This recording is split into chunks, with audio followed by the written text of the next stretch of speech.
ସେ କ'ଣ ସତରେ ତା'ର ସ୍ୱାମୀ, ନା ସତକୁ ସତ ଗୋଟାଏ ମଣିଷଖିଆ ବଡ଼ ବାଘ? ସେ ତ ଜାଣେ ତା'ର ସ୍ୱାମୀକୁ ଡରି ବାଘ ବି ଦିନେ ଦିନେ ରାତିରେ ଆସି ବାରିପଟେ ଗୋଟିଏ ଲେଖା ଛେଳି ବା ହରିଣ ଛୁଆ ମାରି ପକାଇ ଦେଇଯାଏ। କାଳେ ଏଇଟା ସେଇଭଳି ଗୋଟାଏ ସତକୁ ସତ ବାଘ ହୋଇଥିବ। ମାଇପି ଲୋକ କବାଟ ଫିଟାଇ ବାହାରକୁ ବାହାରିବା ପାଇଁ ସାହସ ପାଉନାହିଁ। ସତରେ କ'ଣ ତା'ର ସ୍ୱାମୀ ମନ୍ତ୍ର ବଳରେ ଗୋଟେ ଏଡ଼େ ବଡ଼ ସତବାଘ ପାଲଟି ଯାଇଛନ୍ତି? ନା ନା, ନ ହୋଇଥାଇପାରେ। ସେ କୌଣସି ମତେ କବାଟ ଫିଟାଇ ବାହାରକୁ ଆସିଲା ନାହିଁ। ଏଣେ ଧରମକୁଣ୍ଡ ବାଘ ରୂପରେ ବାଡ଼ି ତଳେ ଛଟପଟ ହେଲାଣି, ହେଣ୍ଟାଳ ମାରୁଛି। ଏତେ କରି କହିଯାଇଥିଲା ସ୍ତ୍ରୀକୁ, ମୋ ବାଘ ରୂପକୁ ଦେଖି ଭୟ କରିବୁ ନାହିଁ, ମନ୍ତୁରା ହଳଦୀ ପାଣିରେ ମୋ ଦେହ ପୋଛିଦେବୁ। ସ୍ତ୍ରୀ କଥାରେ ବିଶ୍ୱାସ କରି ସେ ବାଘ ରୂପ ହେଲା, ଅଥଚ ଏ ମାଇକିନାଟା ଏଡ଼େ ଭୟାଳୁ। ଧରମକୁଣ୍ଡ ଅଥୟ ହେଲାଣି। ଇସ୍, କି ଦାରୁଣ ବ୍ୟାପାର! ରାତି ଯେ ଆଉ ବେଶୀ ନାହିଁ, ଆଉ ଟିକେ ଗଲେ ସକାଳ ହୋଇଯିବ।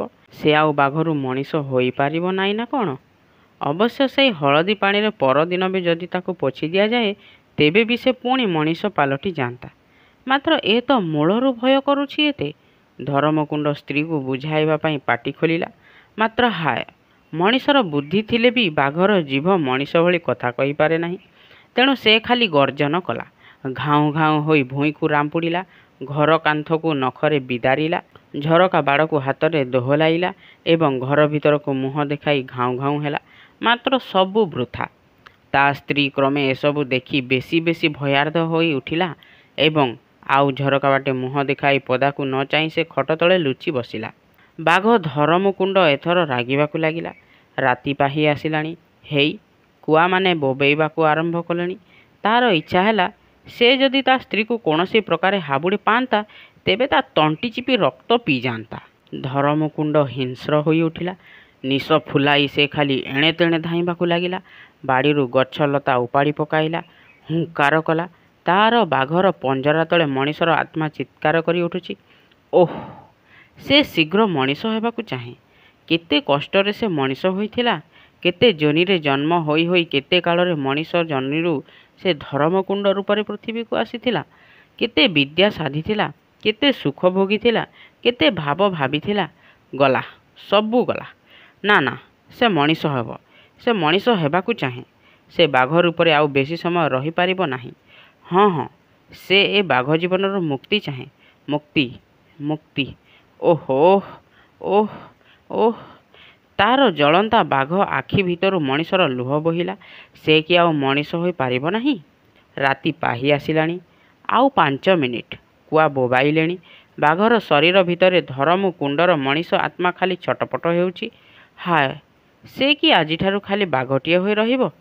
ଏଇ ଘର, ଏଇ ପିଣ୍ଡା, ଏଇ ଗଛ, ଏଇ ଗାଁ, ଏଇ ନଈ, ଏଇ କୂଅ, ଏଇ ଶାଗ ପଟାଳି, ଏଇ ତୁଳସୀ ଚଉରା, ତା'ର ସ୍ତ୍ରୀ, ଆଉ ଶେଷରେ ଏଇ ଘର ଭିତରେ ତା'ର ମନ୍ତ୍ରଯନ୍ତ୍ର ମାଳର ଗୁଣି ଗାରେଡ଼ି ପୋଥି ସବୁ। ହାୟ, ଜୀବନ ଥାଉ ଥାଉ ସେ କି ଆଉ ଏଗୁଡ଼ିକର ପାଖ ପଶିବ ନାହିଁ? ହାୟ ହାୟ, ତା ସ୍ତ୍ରୀ ବ୍ୟତୀତ ସେ ଯଦି ଆଉ କାହାକୁ ଏ ମନ୍ତରା ପାଣି କଥା କହିଥାନ୍ତା, ତେବେ ଆସନ୍ତା କାଲି ପାଇଁ ଅନ୍ତତଃ ସେ ଆଶା ରଖି ବସନ୍ତା। କିନ୍ତୁ ସେ ତା ସ୍ତ୍ରୀକୁ ବା ଆଉ କିପରି ବୁଝାଇବ? ଓହୋ! ବାଘ ଧରମକୁଣ୍ଡ ଖାଲି ବିଦାରି ହେଲା। ସେ ଆଉ ମଣିଷ ନୁହେଁ। ସେ ଆଉ ନିଜର ବେଦନା ମଣିଷର ଭାଷାରେ ମଣିଷକୁ ବୁଝାଇ ପାରିବ ନାହିଁ।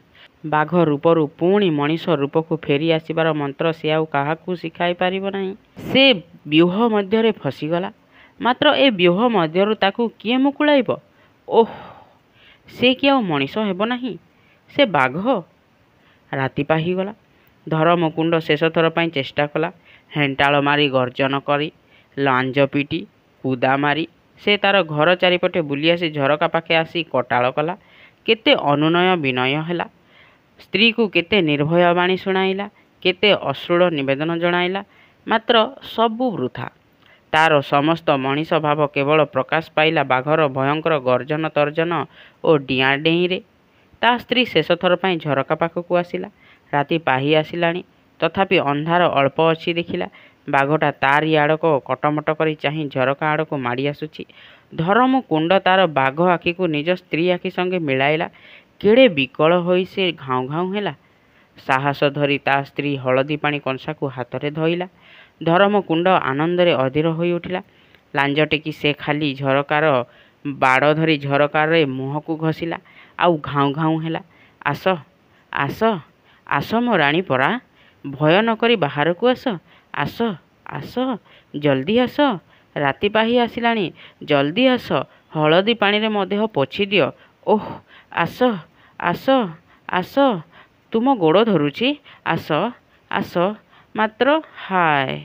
ହଳଦୀ ପାଣି କଂସାକୁ ଦେଖି ଧରମକୁଣ୍ଡର ଏତେ ଚଞ୍ଚଳତା ଓ ଆଶାପ୍ରବଣତା ଏଇ ବାଘ ରୂପରେ ପ୍ରକାଶିତ ବା ହୁଅନ୍ତା କିପରି?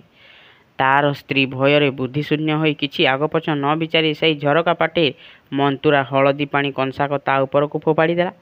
କଂସାକ ଯାକ ପାଣିରୁ କେତେ ଅଳ୍ପ ଟୋପା ପାଣି ବାଘ ଦେହରେ ପଡ଼ିଲା, ଆଉ ସବୁ ସେଇ ଝରକା ତଳେ ଭୂଇଁରେ ଢାଳିଗଲା। ସଙ୍ଗେ ସଙ୍ଗେ ଧରମକୁଣ୍ଡ କେଡ଼େ ବିକଳରେ ସେଇ ଭୂଇଁ ଉପରେ ଗଡ଼ିଗଲା। ମାତ୍ର ବୃଥା।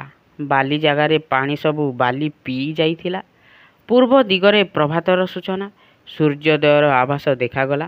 ବାଘ ଧରମକୁଣ୍ଡ ଘାଉଁ ଘାଉଁ ହୋଇ ଜନବସତିକୁ ଛାଡ଼ି ବଣକୁ ପଳାଇଗଲା। ସେ ଆଉ କୌଣସି ମତେ ବାଘରୁ ମଣିଷ ହୋଇପାରିବ ନାହିଁ। କିଛି ଦିନ ପରେ ଲୋକେ ଭାବିଲେ ଯେ ବଣ ଭିତରେ ଗୁଣି କରୁ କରୁ ଗୁଣିଆ ଧରମକୁଣ୍ଡକୁ ଚଣ୍ଡୀ ଖାଇଗଲେ। ତାର ସ୍ତ୍ରୀ ମଧ୍ୟ କିଛି ଦିନ ପରେ ମରିଗଲା। ଆଉ ତାର ବଂଶରେ କେହି ନାହାନ୍ତି। ତାର ମନ୍ତ୍ର ଯନ୍ତ୍ର ତନ୍ତ୍ରମାଳା ପୋଥି ସବୁ ସେହିପରି ତାର ଘର ମଧ୍ୟରେ ଅନେକ ଦିନ ଧରିଥିଲା। ମାତ୍ର ଆଉ କେହି ସାହସ କରି ସେ ପୋଥିରେ ପାଖ ମାଡ଼ିଲେ ନାହିଁ। କାରଣ ଏକଥା ନିଶ୍ଚିନ୍ତ ଯେ ଗୁଣି ଗାରେଡ଼ି କରିବା ବ୍ୟକ୍ତିର ବଂଶରେ କେହି ରହନ୍ତି ନାହିଁ। ଧରମକୁଣ୍ଡର ବଂଶକୁ ଚଣ୍ଡୀ ଖାଇଗଲା ପରି ଚଣ୍ଡୀ ସେହି ଗୁଣିଆର ବଂଶ ଲୋପ କରିଦିଅନ୍ତି। ବର୍ତ୍ତମାନ ସେ ପୋଥି ସବୁରୁ କେତେକ ଉଇମାନେ ଶେଷ କରିଦେଲେଣି ଏବଂ କେତେକ ପୋଥି ଧରମକୁଣ୍ଡର ଦୂର ସମ୍ପର୍କୀୟ ଭାଇ ହରିକୁଣ୍ଡ ପାଖରେ ଅଛି ବୋଲି କେତେକ କହନ୍ତି।